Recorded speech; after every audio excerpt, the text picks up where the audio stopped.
Hello, everyone, and welcome back to another episode of the Almost Local podcast. I'm Maria, your host, and today, as usual, I'm podcasting from Auckland, New Zealand. Today's episode is a little different. Lately, I've been thinking a lot about culture shock in New Zealand, but not only the obvious culture shock people expect when moving abroad. Not just the language, not just practical things, not just driving on the other side of the road, but the quieter emotional and cultural adjustments that slowly shape you over time. The kinds of things you don't fully notice until years later, or sometimes until you leave and come back again.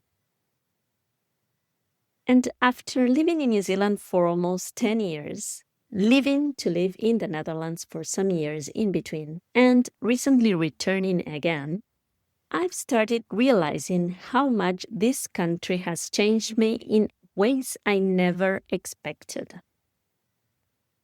At Almost Local, I've started calling these Almost Local truths.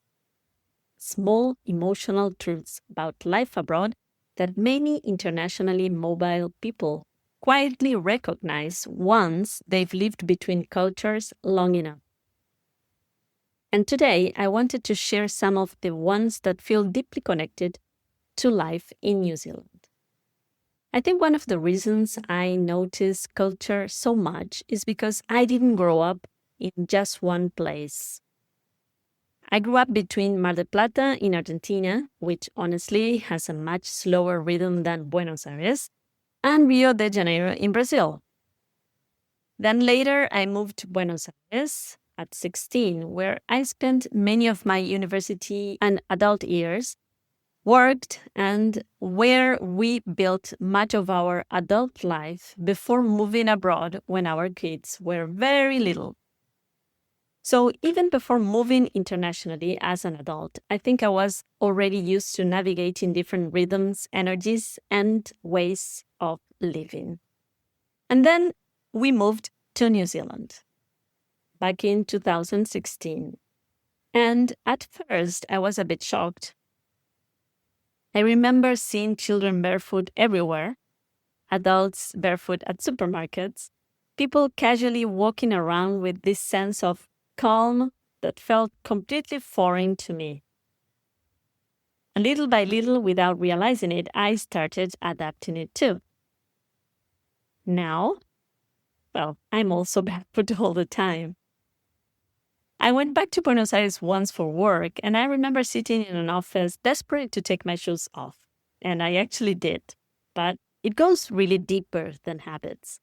And this is something I've been thinking about after reading parts of Erin Mayer's book, The Culture Map, where she talks about how different cultures communicate, build trust, express disagreement, and navigate relationships differently. Because one thing many immigrants or expats notice in New Zealand is this interesting contradiction. Kiwis are often incredibly friendly, but building deep friendships can sometimes feel slower than expected. And of course, that confused me at first. People were kind, warm, helpful, but I sometimes struggled to understand where I stood relationally. In Argentina, even today, when you arrive at a gathering, at a barbecue, people greet everyone individually with a kiss hello. Conversations are expressive. People interrupt each other all the time. Emotions are visible. Friendships often form quickly and intensely. In New Zealand, I slowly realized that friendliness and friendship are not always the same thing. And I don't think this is because people are cold. Actually, I think Kiwi culture often values emotional softness, low confrontation, and giving people space. Things feel gentler here, less intense, definitely, more understated. And while that can feel emotionally safe in many ways, It can also feel lonely initially for people arriving from more socially immediate cultures, such as the Argentinian one, especially as adults, especially when rebuilding life abroad. Another thing I've noticed about New Zealand is that the country itself almost forces you to slow down emotionally. I don't think I fully understood this until we left. Living in Europe felt exciting, stimulating, fast, connected to everything. And then returning to New Zealand recently felt almost physical. The quiet, the nature, the space, the distance from the rest of the world. At first, I remember thinking, wow, this is slow. But then slowly I realized maybe my nervous system needed slow. And this is something I've heard repeatedly from other women living abroad too, especially after burnout, motherhood, big transitions, or constantly pushing through busy international lives. New Zealand creates space. And sometimes that space feels beautiful. Sometimes it also forces you to sit with yourself in ways that can feel confronting. I think another emotional truth about life in New Zealand is that you can deeply love this country and still feel lonely here.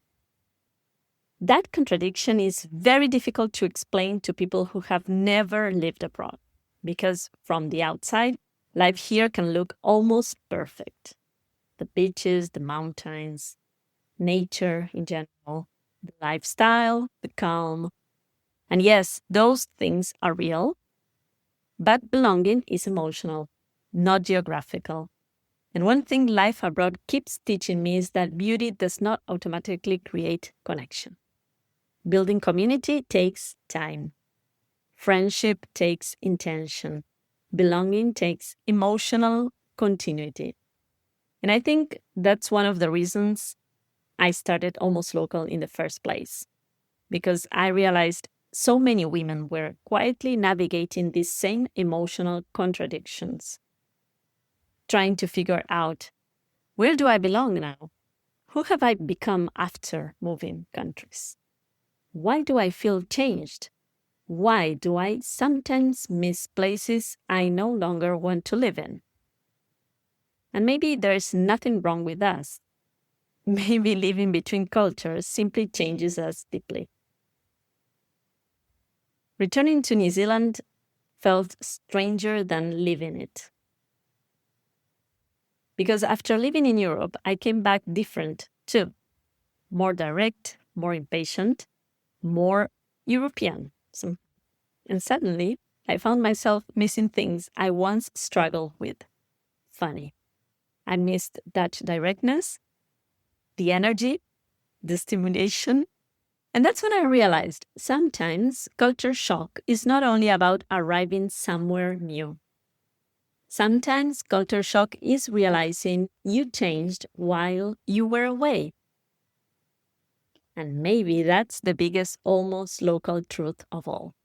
Life abroad is not only about discovering new countries, it's also about slowly discovering new versions of yourself. And some parts of you never fully return to who they were before. Thank you so much for listening to this episode of Almost Local. If any of these reflections resonated with you, I'd love to hear from you, especially if you're navigating life abroad, returning home changed, or building belonging between cultures. You can also join our Almost Local Facebook community, listen to more podcast conversations, or, if you are in Auckland, join one of our coffee circles. And wherever you are in the world right now, I hope you are slowly finding your people there too. And now I'm off to my morning coffee. Until the next episode.